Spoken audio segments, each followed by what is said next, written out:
वहीं रायबरेली जिले की कानून व्यवस्था मजाक बनकर रह गई है। दरअसल एक बार फिर से बेखौफ दबंगों का कारनामा तब सामने आया जब दबंगों ने कार सवार युवक को लाठी डंडों से पीटा। वहीं दबंगों के द्वारा युवक की पिटाई का वीडियो सोशल मीडिया में वायरल हो रहा है।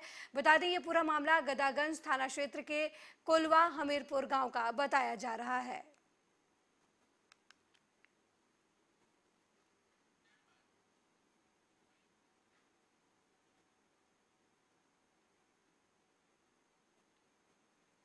वहीं अंतर्राष्ट्रीय नशा विरोध दिवस के मौके पर खन्ना पुलिस की ओर से गढ़ी पुल माछीवाड़ा साहिब से संज घर तक रेस्टोरेंट तक मैराथन का आयोजन किया गया, जिसका मुख्य उद्देश्य नशे और यातायात पर नियंत्रण रखना है। इस मैराथन में 90 पुलिसकर्मियों और लगभग 28 निजी स्वयंसेवकों ने हिस्सा लिया। यह मैराथन 5 किलोमीटर तक आयोजित किया गया, जिसमें एसएसपी मैडम ने हरी झंडी दिखाकर रवाना किया। मैराथन के विजेता को प्रमाण पत्र देकर सम्मानित भी किया गया। ਜਿਹੜਾ ਅਸੀਂ ਰਨ ਕਮ ਵਾਕ ਮੈਰਾਥਨ ਆਰਗੇਨਾਈਜ਼ ਕੀਤਾ ਖੰਨਾ ਡਿਸਟ੍ਰਿਕਟ ਪੁਲਿਸ ਵੱਲੋਂ। ਇਹਦਾ ਪਰਪਸ ਹੈ ਕਿ ਜਿਹੜੀ 26 ਜੂਨ ਹੁੰਦੀ ਹੈ that is an occasion of international day against drug abuse and illicit trafficking. ਇਹ ਪੂਰੇ ਦੁਨੀਆ 'ਚ ਮਨਾਇਆ ਜਾਂਦਾ ਹੈ। ਜਿਹੜੇ ਸਾਡੇ ਦੋ ਮੁੱਦੇ ਹੈ ਬਹੁਤ ਹੀ ਇੰਪੋਰਟੈਂਟ ਔਰ ਸੈਂਸਿਟਿਵ ਸਾਰੀ ਦੁਨੀਆ 'ਚ, ਡਰੱਗ ਅਬਿਊਜ਼ ਔਰ ਇਲਿਸਿਟ ਟ੍ਰੈਫਿਕ। ਇਹਦੇ ਪ੍ਰਤੀ ਜਾਗਰੂਕਤਾ ਫੈਲਾਉਣ ਲਈ ਅਸੀਂ ਅੱਜ ਰਨ ਕਮ ਵਾਕ ਮੈਰਾਥਨ ਆਰਗੇਨਾਈਜ਼ ਕੀਤਾ ਹੈ। ਇਹ ਅਸੀਂ ਗੜੀ ਪੁਲ ਤੋਂ ਲੈ ਕੇ ਸਾਂਝਾ ਚੁੱਲਾ ਸਮਰਾਲਾ ਸਬ ਡਿਵੀਜ਼ਨ 'ਚ ਮਾਛੀਵਾੜਾ ਏਰੀਆ 'ਚ ਗੜੀ ਪੁਲ ਔਰ ਇੱਥੇ ਸਾਂਝਾ ਚੁੱਲਾ, ਇਹ 5 ਕਿਲੋਮੀਟਰ ਦਾ ਸਟ੍ਰੈਸ ਅਸੀਂ ਕਵਰ ਕੀਤਾ ਹੈ। ਕੁਝ ਮੁਲਾਜ਼ਮਾਂ ਨੇ ਥਰੂ ਆਊਟ ਰਨਿੰਗ ਕੀਤੀ ਹੈ, ਕੁਝ ਨੇ ਰਨ ਔਰ ਵਾਕ ਕੀਤਾ ਹੈ। ਇਹਦੇ 'ਚ ਸਾਡੇ ਜ਼ਿਲ੍ਹੇ ਦੇ ਅਰਾਊਂਡ 90 ਜਿਹੜੇ ਮੁਲਾਜ਼ਮ ਹੈ ਉਹਨਾਂ ਨੇ ਪਾਰਟਿਸਿਪੇਟ ਕੀਤਾ ਔਰ 28 ਦੇ ਕਰੀਬ ਜਿਹੜੇ ਵੋਲੰਟੀਅਰ ਸੀ ਪ੍ਰਾਈਵੇਟ ਯੂਥ ਉਹਨਾਂ ਨੇ ਭਾਗ। ਅੱਜ ਹੀ ਸਾਡਾ ਜਿਹੜਾ ਅਸੀਂ ਰਨ ਕਮ ਵਾਕ ਮੈਰਾਥਨ ਆਰਗੇਨਾਈਜ਼ ਕੀਤਾ ਖੰਨਾ ਡਿਸਟ੍ਰਿਕਟ ਪੁਲਿਸ।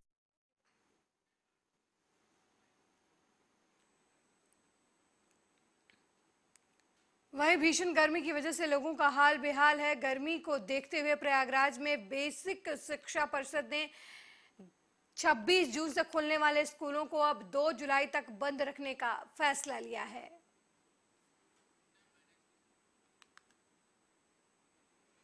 वहीं रायबरेली में तेज रफ्तार कार ने एक बच्ची को रौंद दिया। इस हादसे में मासूम की मौके पर ही मौत हो गई। ये घटना गोरबख्शगंज थाना क्षेत्र के अर्जुन खेड़ा गांव का है, जहां पर सड़क किनारे 6 साल की मासूम बच्ची को कार ने टक्कर मार दी, जिससे बच्ची की मौके पर ही दर्दनाक मौत हो गई। ग्रामीणों की सूचना पर पहुंची पुलिस ने शव को कब्जे में लेकर पोस्टमार्टम के लिए भेज दिया और कार सवार की तलाश शुरू कर दी। वहीं मिर्जापुर में आयकर अधिकारी बनकर वसूली करने वाले दरोगा को गिरफ्तार कर लिया गया है। पुलिस विभाग में मानव तस्कर रोधी इकाई में तैनात उप निरीक्षक ओपी राकेश पांडे आयकर अधिकारी बनकर व्यापारी से अवैध वसूली कर रहा था। व्यापारी की शिकायत पर मामला दर्ज किया गया है। उसके साथ गए 3 सिपाहियों को भी निलंबित किया गया है। जनपद मिर्जापुर में एक सब इंस्पेक्टर के द्वारा 2 व्यापारियों से धमका करके उनसे पैसे लेने की एक शिकायत प्राप्त हुई थी, जिसकी जांच से इस बात की पुष्टि हुई कि उनके द्वारा उनके दुकान में जा करके उनसे पैसे मांगे गए, जिस पर अभियोग पंजीकृत कर उनके विरुद्ध जो वैधानिक कार्रवाई है वो की जा रही है। इस बात को सर लेकर के पैसे मांगे जा रहे थे, क्या उनको व्यापारी से कहा गया कि आप हैं कौन, क्या है सर? उनके द्वारा अपनी आइडेंटिटी को छुपाते हुए कुल मिलाकर के इनकम टैक्स का ऑफिसर होकर के बताया गया था, जिस पर जो व्यापारी है उसके द्वारा जो तहरीर दी गई उस पर अभियोग पंजीकृत कर जो फर्दर वैधानिक कार्रवाई है वो पुलिस के द्वारा की जा रही है।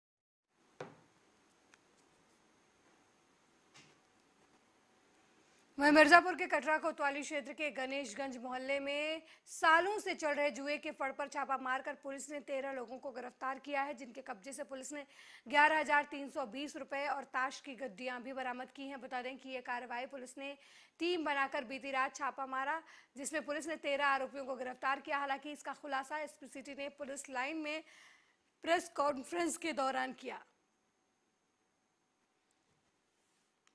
जुए की शिकायत प्राप्त हुई थी, जिसमें टीम बनाकर कटरा जो पुलिस है उसके द्वारा दबिश दी गई।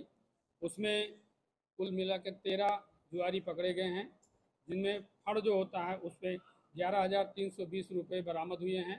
इनके विरुद्ध अभियोग पंजीकृत कर इनको न्यायिक अभिरक्षा में भेजा जा रहा है। कोतवाली कटरा क्षेत्र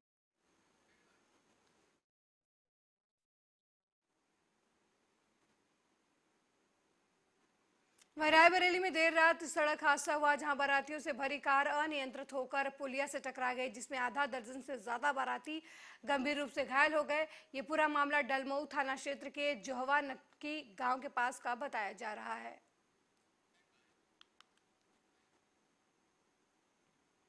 वहीं कानपुर देहात के थाना गजनेर पुलिस और स्वात टीम को बड़ी कामयाबी उस वक्त मिली जब पुलिस ने एक लुटेरे को गांव के मोड़ पर घेराबंदी कर गिरफ्तार कर लिया। पुलिस ने आरोपी के कब्जे से 25,000 रुपए नकद और सामान के साथ चोरी की बाइक भी बरामद की। दरअसल पकड़े गए लुटेरे अपने साथी के साथ 16 जून को बाइक से एक महिला से 40,000 रुपए की लूट की थी, जिसकी शिकायत पीड़िता ने थाने में जाकर की थी। इस घटना के बाद से ही पुलिस इन लुटेरों की तलाश कर रही थी और अब जाकर पुलिस ने एक व्यक्ति को गिरफ्तार किया है। वहीं दूसरे फरार लुटेरे विपिन की तलाश में पुलिस जुटी हुई है।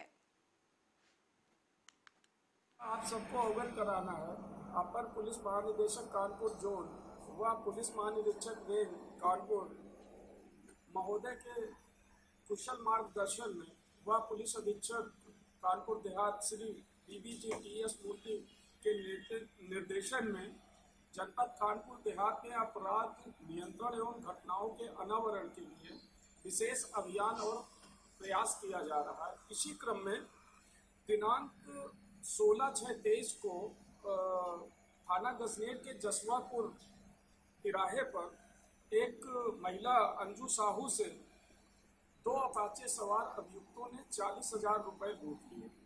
इस घटना के अनावरण के लिए काफी प्रयास पूरी टीम ने किया।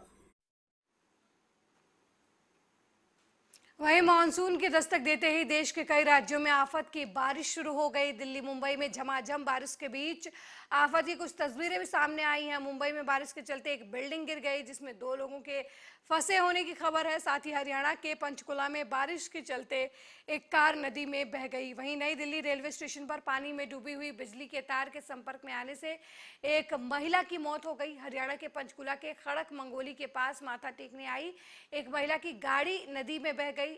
जानकारी के मुताबिक महिला अपनी मां के साथ माथा टेकने के लिए आई थी। नदी किनारे गाड़ी खड़ी की तो इस दौरान पानी की तेज बहाव के चलते गाड़ी नदी में बह गई। ने अपना रुख बदला और सुबह से बारिश पड़ रही थी।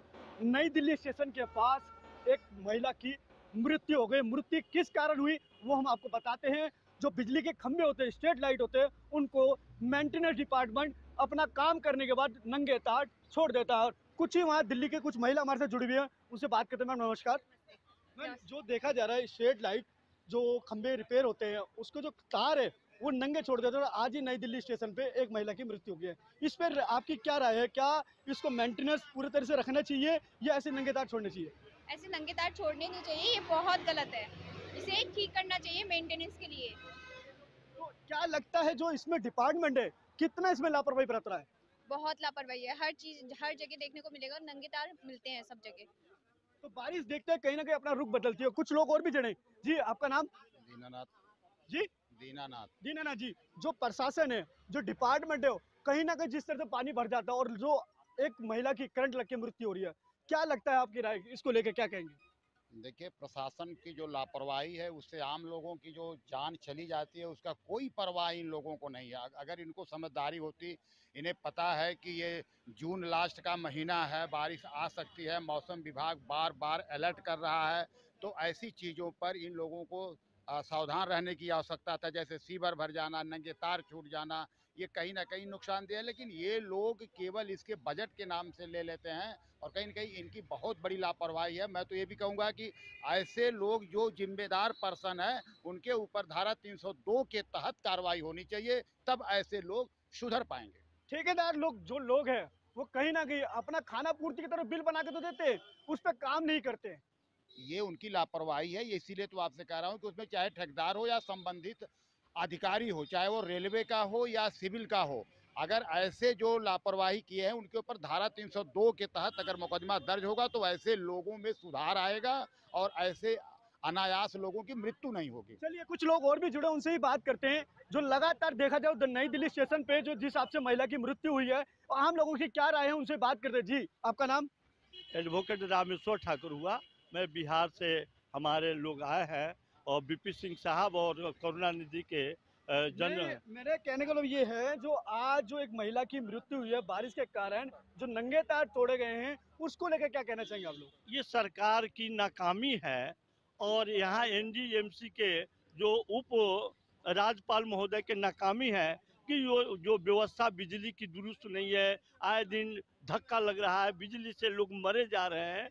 इनके लिए ये दोनों लोगों की नाकामी है, जो एडमिनिस्ट्रेशन और जो कानूनी व्यवस्था या जो सुविधा है वो नहीं दे पा रहे हैं। ये तो मैं यही कहूँगा कि इन दो उपराज्यपाल और मुख्यमंत्री की इनकी एडमिनिस्ट्रेशन सारा ध्वस्त हो गया है। दिल्ली के मुख्यमंत्री उसको पेरिस बनाने की कह रहे हैं, और कहीं ना कहीं जो देखा जाए जिस तरह से लगातार दिल्ली सरकार की पोल खुलती नजर आ रही है, जिस आपके जो मेंटेनेंस है वो कहीं ना कहीं पूरे नहीं दिख रहे हैं।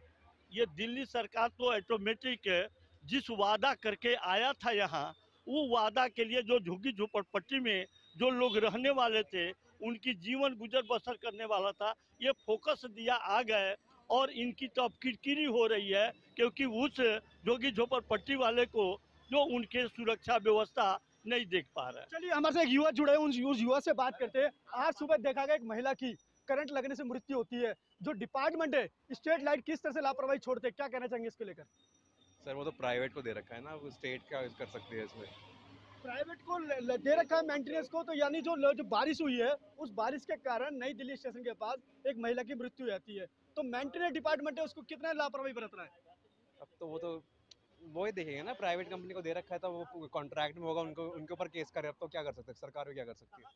तो यानी इसमें सरकार दोषी नहीं है? नहीं है आपकी तरह से। हमें चलिए यहाँ कहते हैं सरकार के दोषी नहीं है, और तो कहीं ना कहीं जो पूरी जो लगातार मेंटेनेंस डिपार्टमेंट किस तरह से अपना खाना पूर्ति करता है, और कहीं जो लापरवाही बरती जाती है, किस तरह से नंगे तार छोड़ते हैं, उन टेप क्यों नहीं लगाते? कैमरा में अंकित के साथ दीपक कुमार, RNTV। है मौसम ने अपना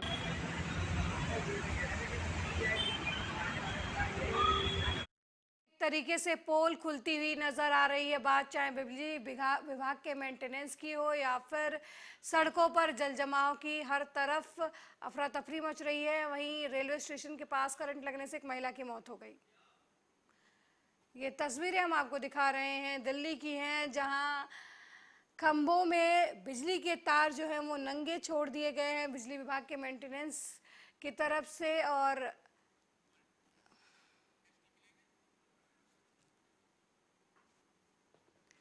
वहीं संभल पुलिस को बड़ी कामयाबी मिली है। पुलिस ने मुठभेड़ के दौरान 25,000 के इनामी 2 बदमाशों को गिरफ्तार किया है। सैफ अली खान और शान मोहम्मद नाम के दो तस्करों को पुलिस ने गिरफ्तार किया है। पुलिस को बदमाशों के पास एक पिकअप और एक कार भी बरामद हुई है, और पिकअप में एक जिंदा गाय के साथ अवैध हथियार भी बरामद हुए हैं। 2 अभियुक्तों की अभी मुठभेड़ में गिरफ्तारी हुई थी, उसी के में आगे कॉम्बिंग की जा रही थी, जिसमें कॉम्बिंग के दौरान 4 अन्य अभियुक्तों को भी गिरफ्तार किया गया है। इनमें से एक थाना डिडौली जनपद अमरुआ का है, एक इनमें से जो 2 अन्य हैं वो मुरादाबाद जिले के ही रहने वाले हैं, और एक थाना बिलारी मुरादाबाद का है। इस प्रकार से कुल 6 लोगों का गिरोह ही अभी तक गिरफ्तार किया जा चुका है। इनके अन्य गैंग मेंबर्स की भी अभी तलाश की जा रही है, इनसे विस्तृत पूछताछ आगे। वहीं उज्जैन के लोगों के लिए एक खुशखबरी है। अब उन्हें महाकाल मंदिर में आधार कार्ड दिखाकर अलग से गेट से दर्शन हो सकेंगे। ये निर्णय महाकाल मंदिर प्रबंधन समिति की बैठक में लिया गया। प्रशासन ने 4 जुलाई से शुरू होने वाले सावन महीने में उमड़ने वाली भीड़ को देखते हुए तैयारियां शुरू कर दी है। इसी को लेकर महाकाल लोक में स्थित कंट्रोल रूम में महाकाल मंदिर प्रबंधन समिति की बैठक आयोजित की गई, जिसमें शहर के लोगों को महाकाल मंदिर में आधार कार्ड दिखाकर अलग गेट से दर्शन करने और अधिक से अधिक करीब 2.5 माह तक इस गर्भगृह में प्रवेश बंद रखने के अलावा महाकाल मंदिर समिति की आय बढ़ाने के लिए पैकेज योजना लाने सहित श्रद्धालुओं की सुविधाओं के लिए और अच्छे प्रबंधन करने के अलावा महाकाल लोक में किसी भी तरीके के प्रवेश शुल्क नहीं लगाने का निर्णय लिया गया है। की बैठक हुई थी तो उस हमने तय करा था कि उज्जैन निवासियों के लिए उज्जैन का एक नगर द्वार होगा जहां से उज्जैन वाले अपना आधार कार्ड बता करके बाबा महाकालेश्वर के दर्शन कर सकेंगे। तो आज की बैठक में हमने निर्णय लिया और तय करा है कि 11 तारीख से उज्जैन वालों के लिए एक अलग से द्वार होगा, संभवतः 1 नंबर द्वार होगा या 4 नंबर द्वार होगा। तो इन 2 द्वारों में से एक द्वार के माध्यम से उज्जैन के लोग अपना आधार कार्ड बता करके दर्शन कर सकेंगे और आधार कार्ड भी उनको एक ही बार बताना पड़ेगा, या तो घर बैठ करके वो अपने मोबाइल से भी अगर उन्हें पंजीयन कर लिया अपना फोटो चेहरा लेकर के, या यहाँ आकर के भी एक बार कर लिया, तो बार बार उनको आधार कार्ड लाने की आवश्यकता। देखिए, सबसे पहले तो श्रद्धालुओं की सुविधा को बढ़ाने के लिए बात हुई है। अन्य क्षेत्र जो निजी क्षेत्र में बन रहा है उसमें और विस्तार मंदिर समिति द्वारा किया जाएगा और ये निर्णय किया गया कि 15 अगस्त से अन्य क्षेत्र का प्रारंभ किया जाए निःशुल्क। दूसरा, हम लोग मध्य प्रदेश के सीहोर जिले के भैरुंदा थाना क्षेत्र के लाड़कुड़ी सिंहपुर के पास भीषण सड़क हादसा हुआ। एक तेज रफ्तार वाहन अनियंत्रित होकर पलट गई जिसमें करीब 2 दर्जन लोग घायल हो गए, जिनमें बच्चे भी शामिल बताए जा रहे हैं। सभी को उपचार के लिए सिविल अस्पताल में भर्ती कराया गया है। बताया गया कि एक ही परिवार के सभी लोग सगाई कार्यक्रम में शामिल होने के लिए जा रहे थे, तभी वाहन का ब्रेक फेल होने की वजह से अनियंत्रित होकर वाहन खंती में जा पलट गई। कि इस रोड पे जितने भी मतलब वाहन निकलते हैं, ये रोड मतलब उचक बाचक बनाया है इनने पूरा, इतनी परेशानी आ रही है कि इससे ज़्यादा परेशानी आ रही है हमें। और लोगों ने इतना हादसे हो रहे हैं कि आज मतलब एक पिकअप पलटी हुई है, इसमें इतनी परेशानी हो रही है इस रोड के अंदर।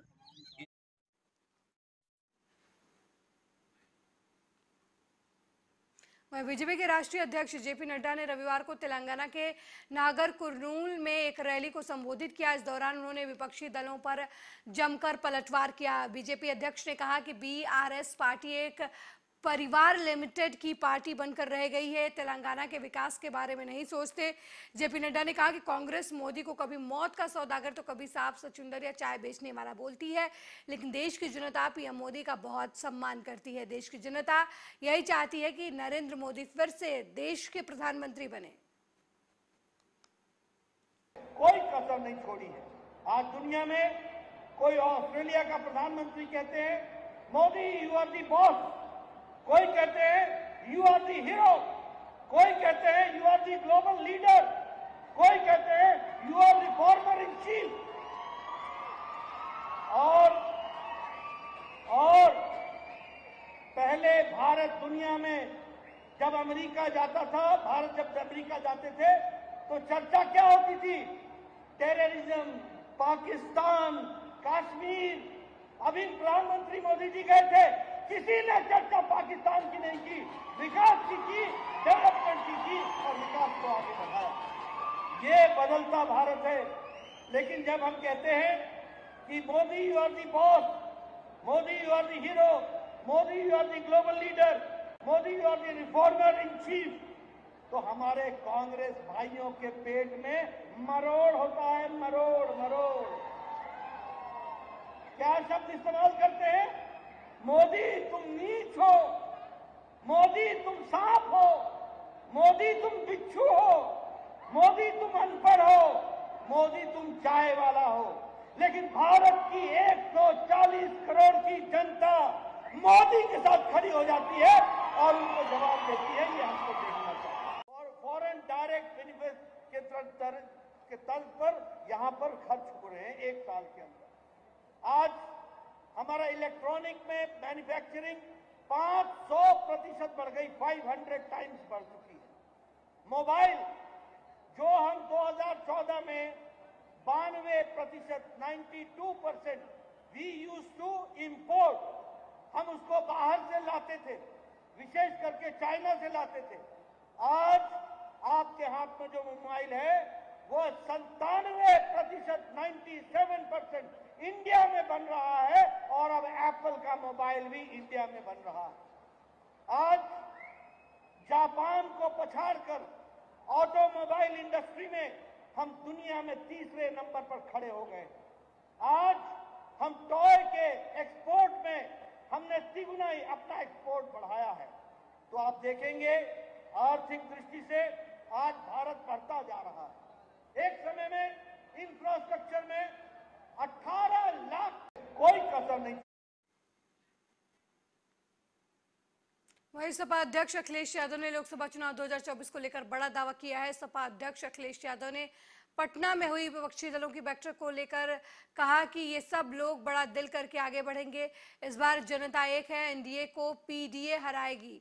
पिछड़े दलित अल्पसंख्यक मिलकर इस बार भारतीय जनता पार्टी का सफाया करेंगे। बहुत से लोगों के साथ परेशानियां पैदा की गई थी इमरजेंसी के दिन, और आज ही के दिन इमरजेंसी लागू हुई थी। वो तो एक पुराना इतिहास है, लेकिन आज जो इमरजेंसी है, आज अगर आप बोलेंगे तो आपके खिलाफ कार्रवाई हो जाएगी। आज इमरजेंसी ऐसी है कि आपको सच्चाई आप तक नहीं पहुंचेगी। अगर आप उनसे सवाल पूछेंगे सरकार से, तो सरकार आपके खिलाफ कार्रवाई कर देगी। कोई न्याय की उम्मीद नहीं कर सकता इस सरकार पर। तो आज में तो पहले से ज्यादा इमरजेंसी के हालात खराब हैं। जो हमसे पूर्वज थे, हमसे पहले के लोग थे, उन्होंने वो इमरजेंसी देखी, लेकिन हम तो आज की इमरजेंसी आंखों से देख रहे हैं। ये सरकार कैसे काम कर रही है? जो संविधान, जो लोकतंत्र हमें अधिकार देता है, उन अधिकारों को नहीं छीना जा रहा। अगर प्रेस के लोग भी सच्चाई चला दें तो क्या मुकदमे नहीं दर्ज हो रहे? अभी तक जितने प्रेस के लोगों के ऊपर मुकदमे दर्ज हुए, इतने शायद इमरजेंसी में भी दर्ज नहीं हुए होंगे। ये सरकार कैसे काम कर रही है? जो संविधान, जो लोकतंत्र हमें अधिकार देता है, उन अधिकारों को नहीं छीना जा रहा। अगर प्रेस के लोग भी सच्चाई चला दें तो क्या मुकदमे नहीं दर्ज हो रहे? अभी तक जितने प्रेस के लोगों के ऊपर मुकदमे दर्ज हुए, इतने शायद इमरजेंसी में भी दर्ज नहीं हुए होंगे। और जब हम और आप लोग इमरजेंसी पर बात कर रहे हैं, मुझे याद है उन्नाव का एक नौजवान पत्रकार हमारी प्रेस कॉन्फ्रेंस में आया था और उसने कहा था कि अगर मुझे सुरक्षा नहीं मिलेगी, अगर मेरी मदद नहीं होगी, तो हो सकता है भारतीय जनता पार्टी के लोग उसको गोली मार दें।